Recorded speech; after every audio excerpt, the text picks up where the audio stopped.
How to find a good teacher? Pay attention to the following things. The first thing would be pay attention to whether the teacher is ready to prepare an individual plan for you.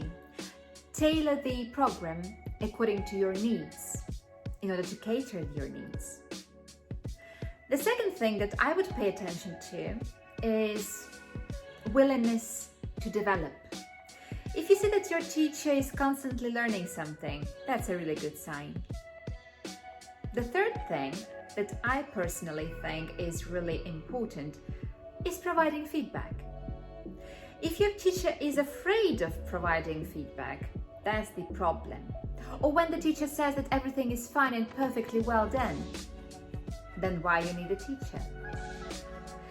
A good teacher provides feedback. Another good quality of an effective teacher that I would like to highlight is instilling confidence.